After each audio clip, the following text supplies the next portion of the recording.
네, 안녕하세요. 우리 친구들 역치TV의 쭌삼촌입니다. 오늘도 중2 역사 조선24 11번째 강의 오늘 한번 들어가 보도록 하겠습니다. 자, 10강에서는 우리가 무슨 내용을 봤었냐면요. 임진왜란과 관련된 내용을 봤었어요. 그죠? 자, 오늘 또 전쟁이 터집니다. 자, 앞에 임진왜란 때부터 한번 간단하게 다시 이야기를 해보면요. 임진왜란 때 왕이 누구였냐면 조선시대 최고의 암군 중에 한 명이라고 불리는 선조입니다. 최악의 왕이란 소리예요. 근데 좀 깔고 갈 게 있어요. 이 선조 때 어떤 일이 있었냐면은 우리 여러분들 사림 기억나죠? 사림이 왜 이조전랑 문제를 놓고 두 개로 갈라져 있었잖아요. 무슨 인하고 무슨 인으로 갈라져 있었죠? 서인하고 동인으로 갈라져 있었다, 그죠? 선조 때 어떤 일이 한 번 있었냐면 서인 쪽 사람 하나 중에 술만 먹으면 정신을 못 차려가지고요. 맨날 그 전쟁 터지는 전날도 술 먹다가 선조한테 대박 깨지는 사람이 하나가 있어요. 근데 이 양반이 술 먹고 헛소리를 짓거리는 바람에 동인들이 개빡쳐가지고 그 술주전뱅이를 죽이니 살리니 한번 난리를 쳐요. 그래서 떠든 쪽에서는 야, 사람이 술 먹고 그랬는데 좀 봐주자 라는 얘기도 있고, 미쳤냐, 술 먹고 해도 그게 할 소리냐 해가지고 그 술주전뱅이를 어떻게 처리할지 문제를 놓고 이 동인들이 북인과 남인으로 갈라지게 됐습니다. 그러니까 이제 북인하고 남인으로 갈라지게 되면은 동인은 없고 서남북 이렇게 세 개의 붕당이 있다고 생각하면 돼요. 그래서 선조 때는 붕당이 세 개다라고 보시면 됩니다. 그러니까 갈라지고 나면 위에 건 없어졌다고 보시면 돼요. 자, 근데 이런 과정에서 이제 임진왜란이 터졌습니다. 임진왜란이 터지자 선조는 똥구멍에 빠지게 도망을 갑니다. 근데 어떤 붕당이, 여기 남아있는 붕당 중에 북인 있죠. 이 북인 대부분, 그러니까 대부분이라고 말하기도 좀 그렇긴 하지만 이 북인 분들 중에 일부분의 분들이 뭐로 활동을 하시게 되냐면 의병장으로 활동을 하시게 돼요. 근데 문제는 선조의 세자 있죠. 선조의 세자. 그 세자를 두고 선조가 뭐라 그러냐면 나는 일단 나라를 보존하기 위해서 도망을 가지만 너는 어떻게 해라, 백성들을 지켜라 라고 세자한테 이야기를 합니다. 그럼 이 세자도 전국을 다니면서 뭘 했겠어? 전쟁을 합니다. 그러면 이 세자와 이 의병들은 사이가 좋았을까요? 안 좋았을까요? 좋죠. 같이 나라를 위해서 싸우니까. 백성들도 왕을 더 좋아했을까? 세자를 더 좋아했을까? 세자를 훨씬 더 좋아했죠. 요 과정을 여러분이 궁금하면은 대립군이라는 영화가 있어요. 배우 여진구 씨가 나왔던 영화인데 그 영화 한번 시간이 되시면 보시면 도움이 될 것 같습니다. 자, 이렇게 임진왜란이 끝나고 이 세자가 왕이 되는데 이 세자가 바로 누구다? 광해군이 됩니다. 그러면 광해군은 임진왜란 과정에서 자기와 한솥밥을 먹었던 누구들과 손을 잡고, 그렇죠, 여기 있는 북인들과 손을 잡고 정권을 하겠다, 그죠? 그래서 이 광해군 얘기가 나오면 누구 정권도 같이 항상 얘기가 나오게 되냐면 북인도 같이 이야기가 나와요. 이제 임진왜란은 끝났습니다. 그러면 이 광해군과 북인은 어떤 정책을 실시할지 우리가 한번 보도록 할게요. 자, 광해군 왕에 앉았지만 너무나도 큰 숙제를 물려받은 사람이에요. 나라는 완전히 글자 그대로 쑥대밭이 된 상황이기 때문에 이 광해군이 왕이 되자마자 제일 먼저 해야 됐던 일은 뭐냐면 전쟁 뒷수습하는 겁니다. 그거를 두고 우리가 뭐라고 얘기하냐면 전후복구라고 이야기를 해요.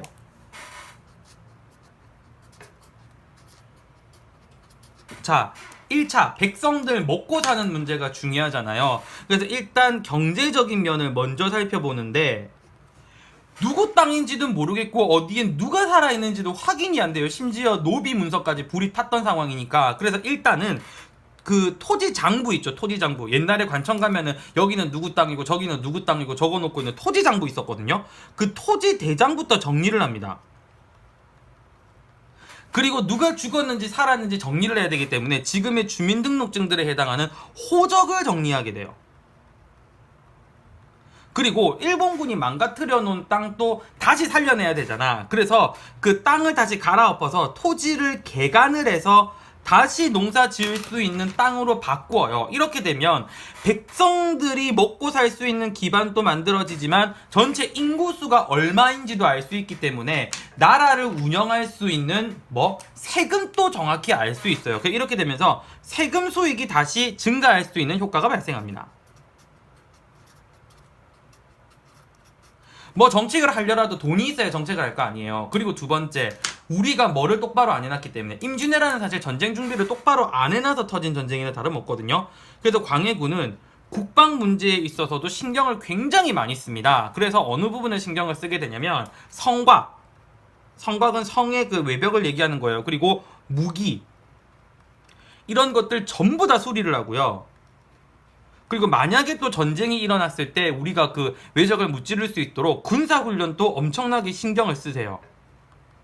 그러니까 광해군은 왕이 되고도 굉장히 어떻게 눈코 뜰 새 없이 바빴던 거죠. 그리고 세 번째, 백성들이 살 수 있도록 민생도 안정시켜야 되는데 일단 전쟁 중에 백성들이 몸이 너무 많이 허했기 때문에 각 관청에다 백성들한테 도움을 줄 수 있는 의서를 하나씩 다 놔두게 돼요. 그 의서가 바로 그 유명한 바로 무슨 보감이다? 동의보감이 되는 거죠.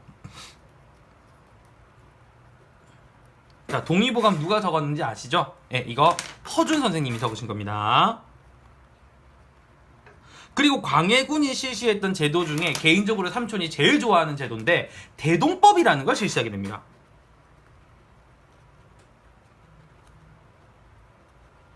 조선시대의 세금 제도는 크게 세 가지로 나눌 수가 있는데요. 기본 세금이 세 가지거든요. 첫 번째 세금은 조선시대 사람들 거의 농사 짓잖아요. 그 농사 지어서 그 땅에서 내가 농사 짓는 땅에 대한 세금을 내는 게 첫 번째고요. 우리도 지금 집세 이런 거 내듯이. 두 번째는 뭐냐면 그 각 지역에서 나는 특산물 있죠. 특산물을 나라에 바쳐야 되는데 특산물이 전쟁 중에 납니까? 안 나죠. 그래서 특산물 내지 말고 특산물 우리가 직접 살 테니까 그 특산물을 그 비용만 니네가 대신 내라고 해서 특산물을 뭐로 받기 시작하더라. 대동법을 실시하면 쌀이나 엽전으로 받기 시작하는 거죠. 그래서 전쟁통에 특산물을 찾아다녀야 되는 수고로움과 번거로움을 없애준 건데 이게 민생을 안정시키기 위해서 광해군이 실시했던 바로 정책이 되겠어요. 그래서 이렇게 어느 정도 백성들 입장에서는 광해군을 싫어할 이유가 사실 별로 없습니다. 그렇게 전쟁을 못한 전쟁 중에 왕은 도망갔는데 어떻게 직접 자기는 나서서 싸웠던 세자이기도 하고 나라 백성들을 살게끔 하기 위해서 살뜰히 보살핀 부분도 있으나 문제는 광해군은 출생의 컴플렉스가 큰 게 하나가 있었어요. 바로 그게 뭐냐면 광해군이요, 세자는 세자인데 광해군의 엄마가 왕의 첫 번째 부인인 중전은 아니었어요. 근데 문제는 광해군이 왕이 될 때쯤 선조의 중전이 아이를 가집니다. 그럼 그 아이가 서열상 누구보다 높기 때문에 광해군보다 높기 때문에 그 아이의 존재는 계속해서 누구의 위험이 된다? 광해군의 위험이 되는 거예요. 왜냐면 광해군은 첩의 자식이고 그 아이는 중전의 아들이기 때문에 왕실 서열상 광해군보다 위에요. 근데 어째 광해군은 왕위에 앉았지만 그 아이의 존재가 계속 누구의 목을 누르게 되더라? 광해군의 목을 누르게 되는 거죠. 자, 요 과정에서 이제 중국에서 큰 일이 벌어지게 됩니다. 이른바 무슨 일이 벌어지게 되냐면 중국과 어느 나라 사이에 명나라 사이에 전쟁이 터지는데 중국과 명나라 사이가 그 여진족이 세운 후금과 명나라 사이에 전쟁이 터지게 되는데 명나라에서 뭐라고 얘기하냐면 야, 니네 임진왜란 때 우리가 니네 도와줬으니 니네도 우리 어떻게 해라, 우리 도와라 라고 이야기를 합니다. 근데 문제는 우리가 전쟁 끝난 지 얼마 안 됐죠. 그러면 광해군은 명나라를 도와서 전쟁을 할 수 있는 제대로 된 힘이 있을까요? 없을까요? 전혀 없습니다. 그죠? 전혀 없기 때문에 굉장히 난감한 상황에 벌어지는 거예요. 그래서 광해군이 생각한 거는 이대로 뒀다간 우리나라가 또 전쟁판이 되겠다. 중간에서 어떻게 밀당을 하자. 그래서 광해군이 생각한 건 바로 가운데서 생각을 하는 중립 외교라는 걸 실시하게 됩니다. 자, 다시 한번 정황을 설명할게요. 중국에서 전쟁이 났습니다. 어디하고 어디가 전쟁이 났다?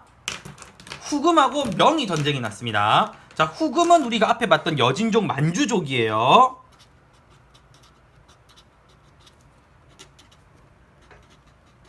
둘 사이에 전쟁이 났는데 후진은 어떤 제스처를 우리나라한테 보내냐면 야, 니네 전쟁에 참전하지 마라.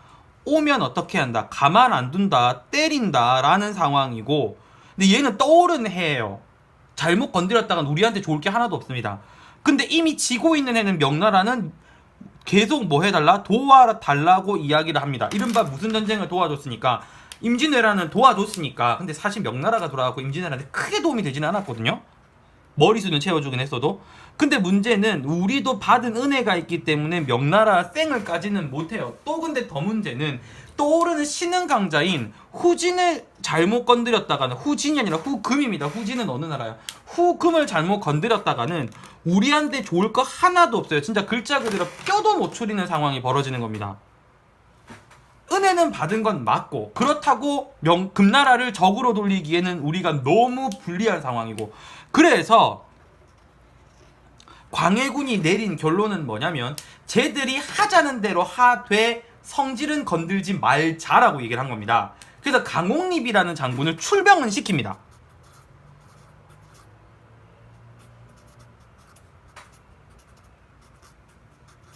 그러면 누구의 말은 들어준 거예요? 명나라가 해달라는 대로 했다, 그죠? 강옥립을 출병을 시켜서 명나라를 충족을 시킵니다. 그런데 후금에 항복을 해버립니다.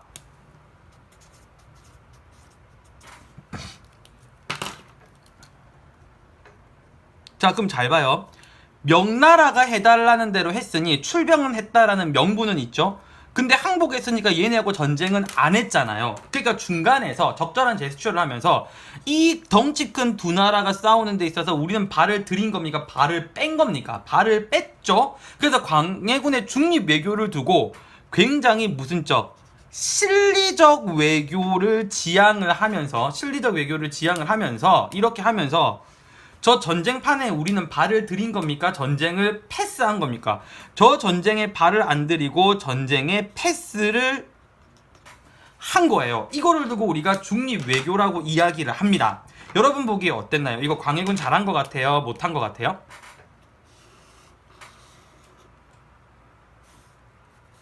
어때요, 여러분들 보기에는? 삼촌은 개인적으로 이거를 잘못했다라고 생각을 하지는 않아요. 근데 이건 어디까지는 삼촌의 생각이고요. 문제는 이 강해군의 중립외교가 어마무지하게 많은 비판을 받습니다. 왜? 명나라가 우리나라를 도와준 거는 분명한 뭐이기 때문에, 분명한 사실인데 우리는 그 은혜를 어떻게 했다? 저버렸다라고 얘기를 하면서 광해군이 이 부분 때문에 아주 많은 공격을 받게 돼요.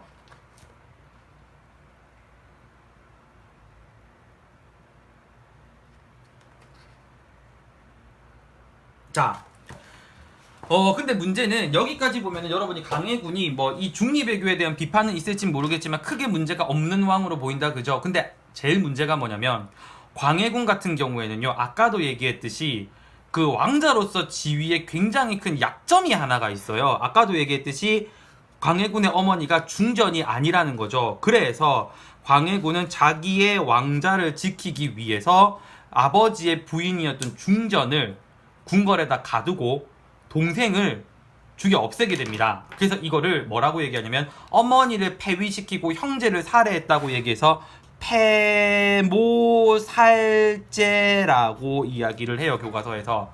근데 문제는 어머니를 폐위시키고 동생을 죽인 건 굉장히 도덕적으로 맞는 행동이다, 도덕적으로 맞는 행동이 아니다, 도덕적으로 맞는 행동이 아니죠. 그래서 이게 광해군의 도덕적 약점으로 작용되게 됩니다. 자, 이렇게 도덕적으로 문제가 있는 왕으로 계속 앉혀놓기에도 정권에는 큰 부담이 된다, 안 된다? 부담이 되죠. 그래서 잘 봐요.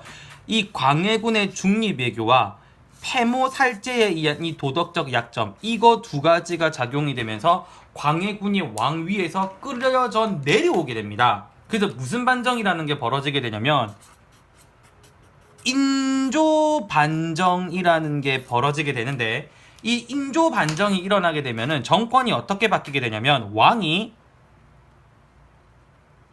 광해군에서 누구로 바뀌게 된다? 인조로 바뀌게 되고요. 광해군과 손을 잡았던 붕당이 북인이었다, 그죠? 북인에서 누구로 바뀌게 되냐면 서인으로 바뀌게 돼요. 자, 광해군의 업적을 찾으면 중립외교와 전후복구 두 가지를 찾는 게 맞지만 광해군이 폐위되는 인조 반정이 일어나게 된 원인도 역시 몇 가지다? 두 가지가 되는 겁니다. 중립외교와 무슨 살제, 폐모살제, 도덕적 약점, 이것 때문에 광해군이 폐위를 당하는 거죠. 자, 이러면서 이제 하루아침 만에 정권이 바뀐 겁니다. 광해군 북인 정권에서 인조와 누구 정권으로, 인조와 서인 정권으로 바뀐 겁니다. 자, 이렇게 되면서 왕이 이제 누구로 바뀌게 된다? 인조로 바뀌게 되는 거예요. 그러니까 이번 페이지에 지금까지 왕이 좀 몇 번 바뀌었죠? 왕만 지금 우리는 3번 바뀐 겁니다. 자, 여러분, 그러면 다음 왕인 인조는 얼마나 잘했는지 한번 볼까요? 자, 이 인조 광해군까지 몰아내고 지가 왕이 됐으면 잘했어야 맞는 거다, 그죠? 근데 여러분 학교에서 배우긴 배웠죠? 인조 때 엄청나게 큰 전쟁이 또 2번 터집니다. 임진왜란이 선조 때 터지고요. 그 뒷수습을 광해군이 겨우 해놨는데 정권이 바뀌게 되면서 이제 또 전쟁이 터지는 거죠. 사실 그런 생각은 있습니다. 인조와 손을 잡은 서인 정권들은 전쟁이 어떻게 진행이 되든 중요한 게 아니라 그냥 단순히 자기들 권력을 잡는 게 더 중요해서 이런 짓을 하지 않았나라는 생각이 사실 많이 들어요. 뭐 광해군도 패모살제 부분에 있어서는 뭐 좀 처신을 잘했다라는 생각이 사실 들지는 않습니다. 그러면 지금 때부터 인조 때부터 있었던 가장 어마무지하게 큰 전쟁이었던 호란 2번을 보도록 하겠습니다. 호란이라고 얘기하는 거는요, 오랑캐가 쳐들어오면, 북방민족이 쳐들어오면 우리가 이거를 호란이라고 이야기를 하거든요. 근데 호란이 한 번도 아니고 심지어 몇 번 일어났다? 2번 일어납니다. 정묘년에 일어난 호란을 우리가 정묘호란이라고 얘기를 하고요. 그 다음 병자년에 일어난 호란은 우리가 뭐라고 부른다? 병자호란이라고 얘기를 합니다. 이거를 표로 정리하는 가장 큰 이유는 여러분들 이게 나중에 시험에서 계속 비교가 돼서 문제가 나오기 때문에 이렇게 끊어서 정리를 하겠습니다. 자, 이 전쟁이 일어나게 된 배경부터 한번 볼게요. 일단 나라 안에서 난리가 납니다. 무슨 난리가 나냐? 인조 반정 공신 중에 한 명이었던 이괄이라는 사람이 있는데, 이괄이라는 사람이 자신의 처우가 마음에 들지 않는다면서 부득불 일어나가지고 난리를 쳐요. 그래서 이거를 두고 우리가 이괄의 난이라고 부릅니다. 이른바 집안 단속도 제대로 안 된 상황인 거죠. 그리고 2번째, 자, 인조 반정을 할 때 패모살제와 중립외교를 이야기를 했잖아요. 그럼 중립외교를 비판을 했으면 이 서인들의 주장은 뭐냐면, 우리를 도와줬던 명나라를 이렇게 찬밥 대우를 해서는 된다, 안 된다? 안 된다라고 이야기를 하는 거예요. 그래서 얘네들은 무슨 정책을 펼치냐면, 인조와 서인들은 명나라와 친하게 지내고 어느 나라를 배척하는, 금나라는 배척하는 친명배금 정책이라는 거였습니다. 자, 다시 얘기합니다. 자, 명나라와 친하게 지내고 금나라를 배척하는 무슨 정책? 무슨 정책요? 친명배금 정책이었습니다. 근데 아까 삼촌이 이런 얘기를 했어요. 명나라는 이미 지는 애라도 다 죽어가는 나라고 이제 금나라는, 후금은 떠오르는 태양, 이른바 이제 잘 커가고 있는 호랑이에요. 그러면 어디를 안 건드리는 게 맞을까? 후금을 안 건드리는 게 맞아요. 근데 이 서인들은 실리가 중요한 게 아니고요, 자기 붕당의 명분이 더 중요한 사람들이에요. 백성보다는 자기 붕당의 명분과 존속. 그러니까 얘네들은 이른바 친명배금, 우리가 이렇게 하면 명나라가 우리의 정성을 알아서 도와주겠지, 금나라를 어떻게 처리를 해주겠지라고 생각하고 이따위 짓을 한 겁니다. 근데 문제는요, 이때까지 우리가 이렇게 뻗이 될 수 있었던 제일 큰 이유는 뭐냐면, 이 멍청한 친명배금 정책을 실시할 수 있었던 가장 큰 이유는 뭐냐면, 중국의 상황을 보면은요, 아직까지 어느 나라가 존재는 한다. 명나라가 존재하기는 해요. 그리고 이때 여진족은 민족, 그 국가 이름을 뭐라고 쓸 때냐면은 후금이라고 쓸 때거든요. 그러니까 명나라도 무작정되고, 지금 후금도요, 무작정 명나라를 때리기에는 약하다거나 하더라도 어디에 있는, 뒤통수에 있는 어느 나라가 걸리적거리는 상황이다. 조선이 친정을 쓰이는 상황이기는 해요. 근데 이제 경과를 보면, 전쟁의 경과를 보면 너무 친명배금 정책을 심하게 하니까 후금이 빡칠 대로 빡친 겁니다. 그래서 후금 군대가 쳐들어와요. 후금 군대의 황해도 침략, 쳐들어옵니다. 근데 다행히도 우리가 임진왜란 때 그거를 해봤던 짬밥이 있어서 그런지 바로 의병들이 일어나서 의병들이 각지에서 저항을 해요. 그리고 다행히 명나라도 후금과 전투를 합니다. 그럼 이렇게 조금 시간이 벌어졌으면 왕은 이 전쟁을 막기 위해서 뭔가를 해야 된다, 그죠? 아닙니다. 인조, 선조랑 하는 짓 똑같아요. 어디로 튀냐면 이 후금도 여진족이니까 북방민족이잖아요. 우리 고려 때 북방민족이 몽골족 쳐들어왔을 때 얘네들이 배를 못 탄다는 걸 이용해서 강화도로 튀었죠. 똑같은 짓을 합니다. 인조 어디로 튄다? 강화도로 튀어요. 뭔 정치를 잘하고 있는 거야. 이런 상황이 벌어지니까 백성들도 환정을 할 상황인 거죠. 근데 다행히도 뭐 다행이라고 말하기도 조금 그렇긴 한데 결과적으로 봤을 때 전쟁이 생각보다 그렇게 오래 끌지도 않고 그냥 화의만 맺고 여진이 돌아가면서 끝이 납니다. 화의 체결하고 돌아감. 그러면서 이때 뭐 우리가 어느 정도 뭐 자중을 하겠다 뭐 이런저런 뭐 이제 뭐 마음에도 없는 그런 쓰잘데기 없는 약속들을 하기는 해요. 자, 근데 이제는 중국 상황이 바뀝니다. 명나라가 망해요. 그러면 우리는 친명배금할 필요가 없죠. 명이 없으니까. 그럼에도 불구하고 명분이 더 중요했던 언니는 서인은 그 짓을 합니다. 이제 여진족 후금 아니에요. 국가 이름 뭐로 바꿨다? 청으로 바꿨습니다. 청으로 바꾸자 그 여진족의 청나라는 우리한테 뭘 요구하냐면 청나라는 위, 조선은 아래, 군신관계를 요구합니다.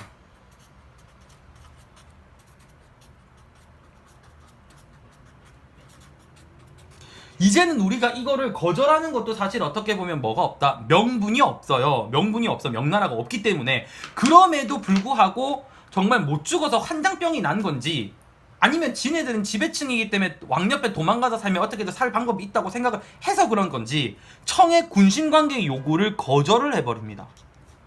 근데 문제는 이때 청나라 황제가 청태종이라는 사람인데 이 사람 상남자 중에 상남자입니다. 그래서 용서해줄 필요 없겠다. 바로 밀고 들어와요. 한겨울에.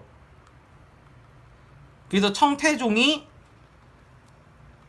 침략을 해서 어디까지 점령을 해버리냐면 한양 점령합니다. 그러면 우리의 인조 어떻게 하시냐? 옆에서 서인들은 또 그 얘기를 해요. 저번에도 강화도 도망갔으니까 이번에도 어디 도망가자. 강화도로 또 도망가자 그 얘기를 합니다. 근데 문제는 생각해보세요. 한겨울이야. 바다가 얼어서 강화도까지 말 타고 넘어와도 넘어올 수 있는 거야. 그러니까 이제 인조는 강화도를 안 가고 어디로 가게 되냐면 남한산성으로 가서 거기서 성문거로 잠그고 항쟁을 하기 시작하죠.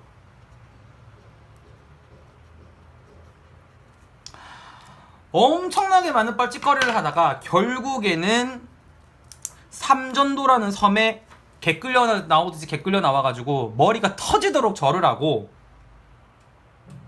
이제 군신관계를 맺게 되는 거죠. 그래서 그거를 두고 우리가 삼전도의 굴욕이라고 부릅니다.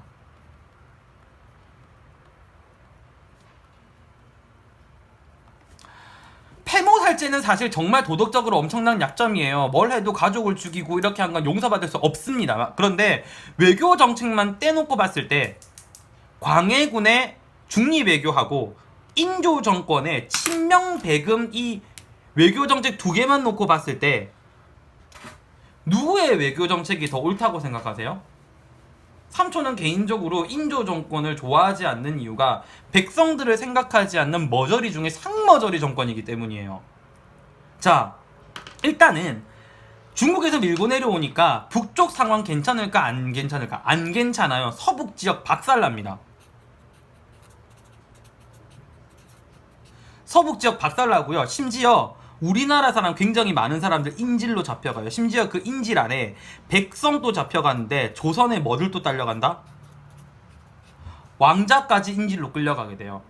그럼 이 전쟁을 이따위로 만든 서인들 반성할까요? 아니요. 아까도 얘기했죠. 이 서인이라는 인간들은 머릿속에 뭐밖에 없다? 자기들의 정권을 유지하겠다라는 욕심밖에 없는 거예요. 그리고 이 정묘호란 병자호란때 정말 기도 안 찬 소리가 나오는 게 전쟁을 할지 말지 갈라져서 지네끼리 싸우고 있어요. 이른바 여러분 교과서에 주전파 또는 척화파라는 이름으로 나올 수도 있습니다. 이 무리를 이끌었던 가장 대표적인 사람이 김상원이라는 사람인데 김상원을 우두머리로 하는 이 주전파, 척화파, 이 닭대가리들은 뭐라 그러냐면 우리도 명나라처럼 나라 망해야지. 그렇게 해서 우리의 의리를 지켜야 돼. 전쟁 예스! 이러고 있어요.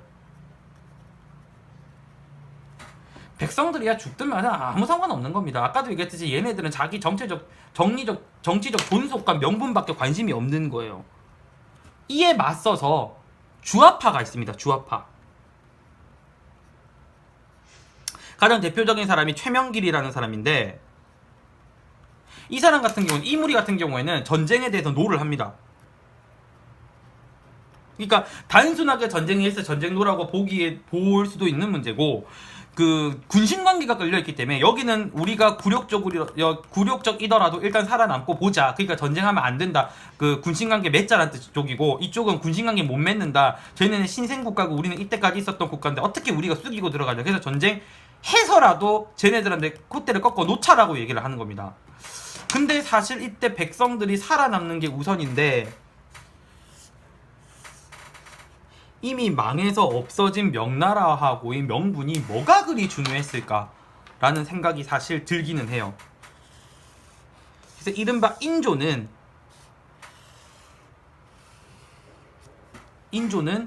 지가 왕이 됐을진 몰라도 정치는 제대로 한 게 없다라는 이야기가 되는 거예요. 자, 그 다음, 아까 인질로 왕자들이 끌려갔다 그랬죠. 그 끌려간 왕자들 제대로 대우 받았겠습니까? 정말 개만도 못한 대우를 받고 돌아옵니다. 그리고 그 왕자들은 이를 뿌득뿌득 갈죠. 그래서 이 왕자는 돌아와서 생각합니다. 내가 나중에 저 나라를 어떻게 하겠다, 벌하겠다. 그래서 그 다음 왕인 효종은 북벌론이라는 걸 내세우게 됩니다.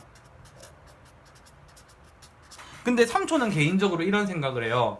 이 효종이 호란이 끝나고 인질로 끌려가 있어서 중국에 가 있을 동안 부모님 원망도 했겠지만 정묘호란하고 병자호란이 터지게 된 근본적인 원인을 따져가면 서인 정권이거든요. 그러면 이 왕은 서인을 좋아했을까요? 싫어했을까요? 삼촌 개인적인 생각이고, 내가 효종이면 삼촌은 서인 엄청나게 싫어했을 것 같아요. 그래서 이 북벌론을 준비할 때 이완과, 이름 다시 적을게요. 이 이름들 시험에 자주 나옵니다. 이완과 송시열, 이렇게 손을 잡고 북벌론을 준비를 합니다. 일단 명분은 한 가지예요. 자기도 청나라한테 당했던 사람이기 때문에, 자, 어느 나라를 정벌하자, 청을 벌하자. 그리고 이때 뭘 만드시냐면요, 군대도 만들고 여러 가지 준비를 하시긴 하시는데, 문제는 효종이 사망을 하시면서 이 계획이 중단되고 실패로 끝납니다. 근데 문제는 효종이 준비했던 게 뭐 영 쓸모없는 일은 아니었던 게, 이후에 우리가 나선정벌이라는 게 한번 이루어지거든요. 이 나선정벌은 청나라하고 러시아하고 전쟁이 한번 일어납니다. 그래서 청나라가 요청을 해서 청의 요청으로 러시아를 정벌하러 갑니다. 러시아 군대랑 전쟁을 하러 가는 거죠. 이때 파견됐던 부대가 무슨 부대죠? 두 차례 조총부대를 보내요.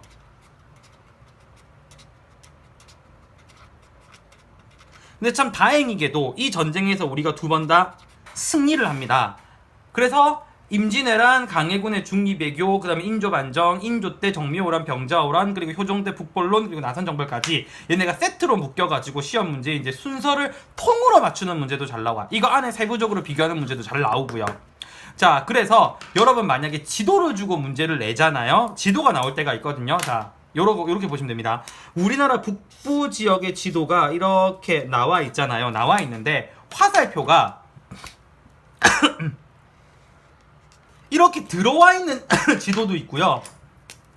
화살표가 이렇게 나가는 지도가 있을 때가 있어요. 그러니까 앞쪽으로 들어오면 중국군들이 중국에서 들어온 거기 때문에 이거는 뭐를 상징하는 화살표 방향이냐면 정묘호란과 병자호란 두 번의 호란을 상징하는 거고요. 이쪽 뒤로 나가면 러시아가 있잖아요. 이 뒤로 나가는 화살표는 나선정벌을 상징하는 말입니다. 나선정벌의 나선이라는 단어는 우리가 예전에 러시아를 나선이라고 불렀거든요. 그래서 요거를 나선정벌이라고 이야기를 합니다. 자, 여기까지 해서 광해군, 인조, 효종 때까지 이야기를 전체 한번 다 봤습니다. 그리고 여러분들 여기 나와 있던 북벌론 있죠? 북벌론 요것도 이완, 송시열, 효종 이렇게 세 명이서 준비하고 뭐 이렇게 했다는 것도 시험 문제 잘 나오니까 이런 부분들 한번 다 챙겨봤으면 좋겠습니다. 자, 오늘 강의도 너무 수고하셨고요. 자, 중2 역사 조선 24 11강 여기서 마치도록 하겠습니다.